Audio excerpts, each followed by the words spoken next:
Greetings, I'm Demonac, and this appears to be a vlog. Well, this is what I look like at the end of Movember 2013, apparently. Obviously the mustache is all season, though it got a lot bushier after not trimming it for a month. I freaking hate these Movember mutton chops, and yet I can't grow hair in the critical little places where the mustache would join up with the goatee. Look at that. Severely limiting my facial hair options. Then again, by the time you watch this, Movember will be over. Bam! In other November news, there was my attempt at National Novel Writing Month. That failed spectacularly. I love my project and could have done a lot more, but I was already a little behind on my main YouTube channel, so I only wrote for like a day and a half, about 4,500 words. Sad. Other things that are going nowhere fast, another gaming comic, which I've been chronically stuck on for ages, and also TDDC Extras number 7, where the problem is that I'm running out of topics from the Get Around Adventures, which are not spoilers for episode 8. And I'm still sticking to the plan that each Extras video corresponds to the same numbered episode, without spoiling the later stuff. Oh, and for my DemonacGames channel, the Hearthstone arena is going awesome, but I'm having a hell of a time doing a really good what is video for Scrolls, and coming up with a format for keeping Scrolls games interesting despite the much longer games. Slightly slower pace. Oh, I did get something cool though. Bam! 40 by 40 poster of the TDDC world map. Classy. The funny thing is, the vector art is incredibly crisp and clear even at this size, but there really isn't that much detail on the map to show off, since it was mainly designed to be like 5% of this size. This is part 2 of my rewrite of Matrix Revolutions, or at least the YouTube abridged version. Warning. Not only do you need to watch part 1, but you need to remember Revolutions pretty well to know what's going on. Because I'm not spending much time describing scenes from the movie, especially fight scenes, except where they're different in my version. So Neo woke up in the medbay of the Hammer, but he now exists simultaneously in the Matrix, without any physical connection. Meanwhile, the Merovingian has sent the twins to deliver an offer to Agent Smith, thinking that, worst case, they could escape, because those two are damn near invincible. Back on the Hammer, there is some confusion about Neo's current state of being. There's some humor, as the operators don't recognize Matrix Neo's code. Can't you see him? He's right here.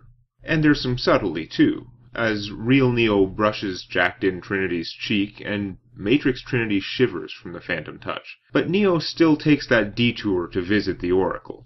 Tonight, the future of both worlds will be in your hands, or in his. Afterwards, Trinity, in the phone booth holding the receiver, takes one last look at Matrix Neo, then dematerializes, jacking out, waking up in a chair on the Hammer, looking straight at real Neo, and she looks very concerned, asking him how he's feeling. Matrix Neo is standing alone outside the phone booth, looking around. From our point of view, he starts a sentence there, but finishes it on the Hammer.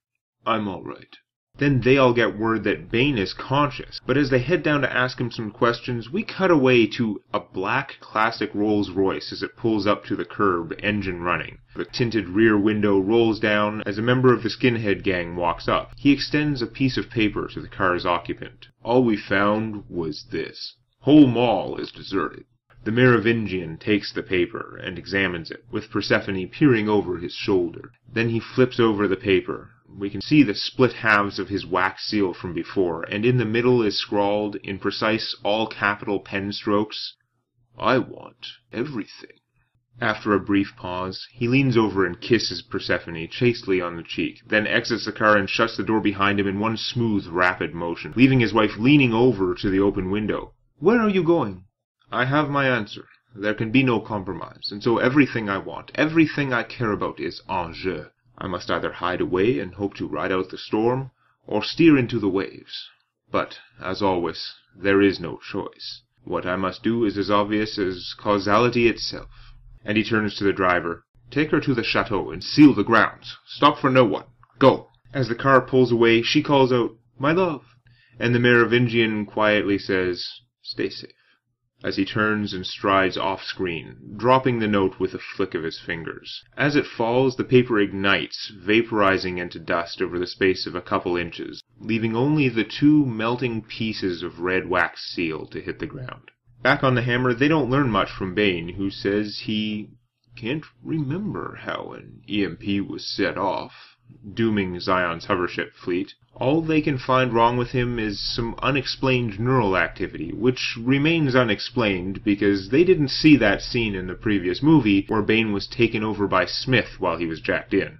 Then they discover Niobe and Ghost in their down ship, the Logos, fresh from their escapades in the fully canon Enter the Matrix game. Back in Zion, the Council reviews Commander Locke's defense plan and asks if there's been word from the Nebuchadnezzar, and generally do boring Zion stuff. But there's a lot of tension because Zion's about to become suddenly and spectacularly interesting in a few hours. Our expanded band of protagonists get the Logos back up and running, allowing them to compare their Matrix feed with that of the Hammer, but both operators can make out very little through all the virusy garbage. Meanwhile, Matrix Neo is wandering the city, where there are fewer pedestrians than usual, but it's only when he turns the corner into the bazaar, the street full of vendors' booths where Neo first met Seraph in Reloaded. It is completely deserted. For a moment, there's not one person in evidence, even though half of the booths have been left wide open. Then a gang of 3 teenagers runs by, grabbing armloads of trinkets before disappearing into an alley. Neo becomes tense as he turns around and sees the Merovingian 30 feet away, walking calmly towards him. "I am alone. I did not come to fight."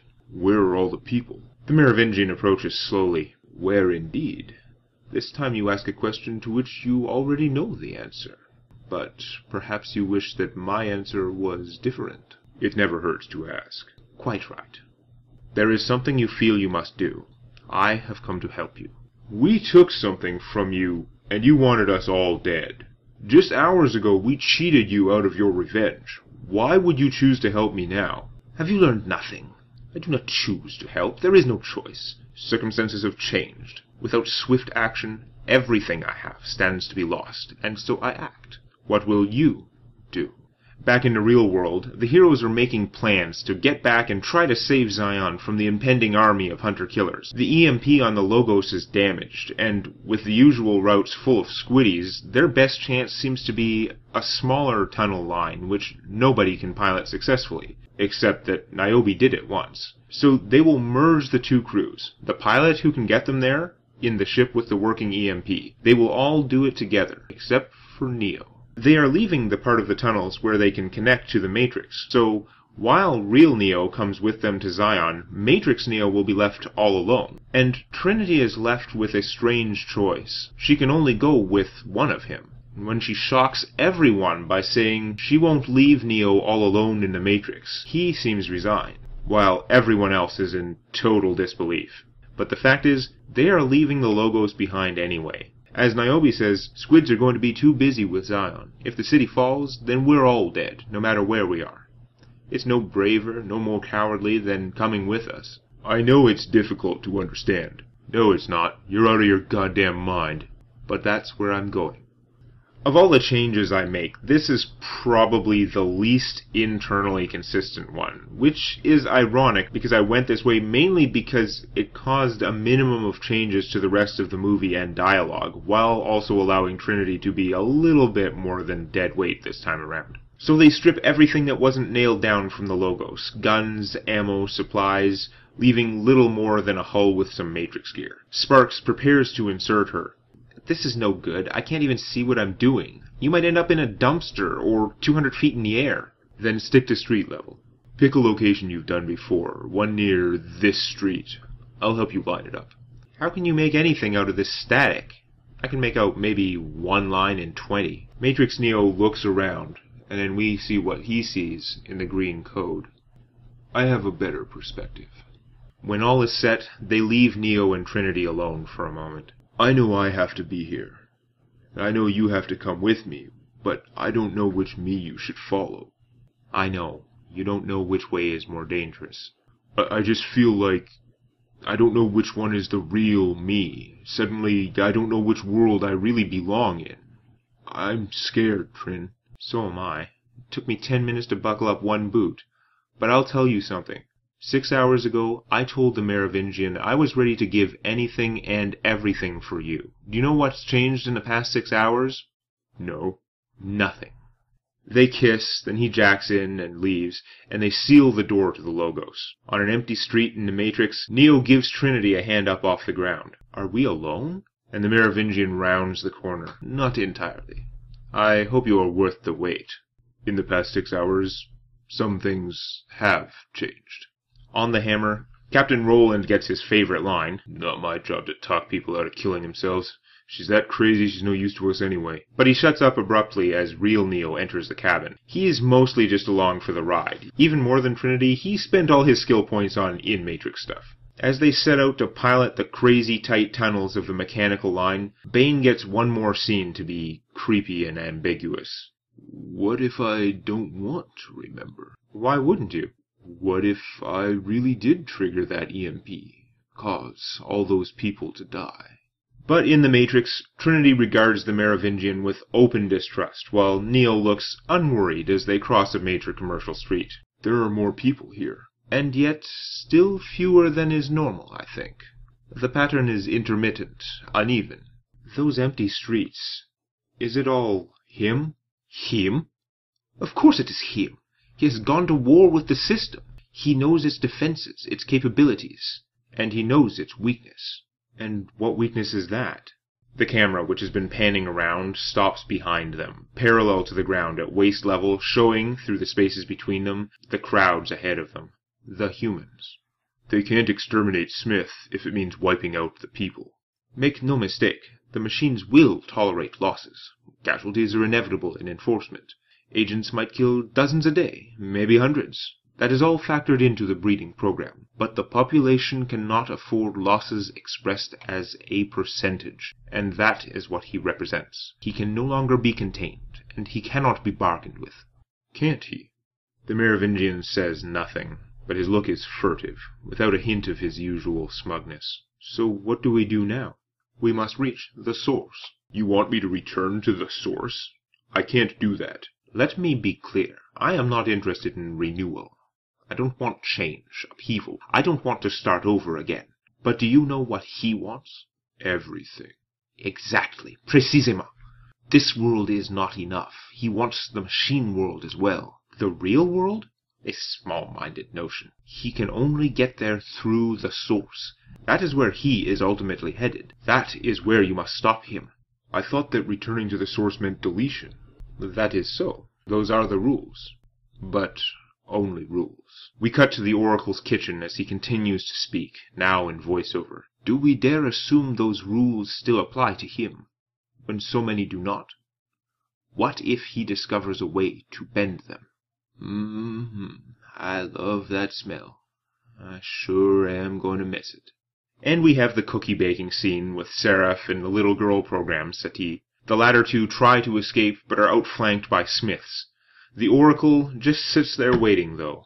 And Smith dutifully arrives, takes her over, and, with the eyes of the Oracle, he looks around, starting to laugh maniacally.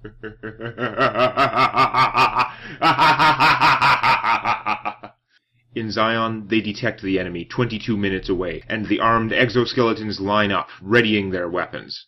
The hammer scrapes and crashes down the not quite impossible tunnel, and as some enemies find them, it turns into a chase, with guns blazing behind them. Real Neo just finds an out-of-the-way spot and straps in for the ride. In the Matrix, the Merovingian has taken the lead. Where are we going? I already told you. We must prevent him from reaching the source. But the source was moved.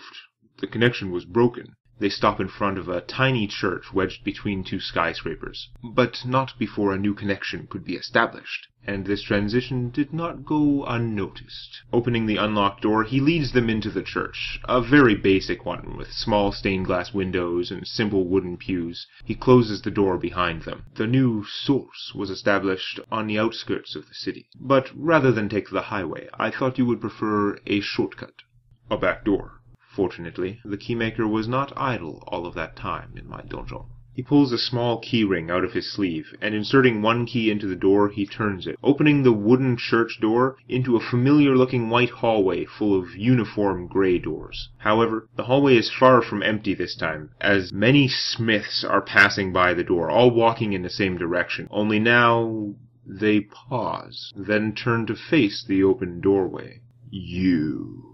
Merovingian tries to slam it shut, but the nearest smith shoves his foot in a door, and next thing he knows, Merovingian is knocked sprawling, toppling a half-dozen benches, as 3 more smiths shoulder-check the door open, with several more spilling out into the church. Neo leaps into action, reaches up and brings down a heavy elbow on one of their heads, flattening the smith painfully to the ground, then spins around in a fierce round kick. But the kick, though it knocks away 4 smiths, scatters them around the tiny church. One even lands up into rafters. Trinity heads to the right side to beat on one before he can get up. Meanwhile, smiths are streaming into the room, mostly swarming around Neo. Merovingian stands up and dusts himself off, cursing under his breath in French.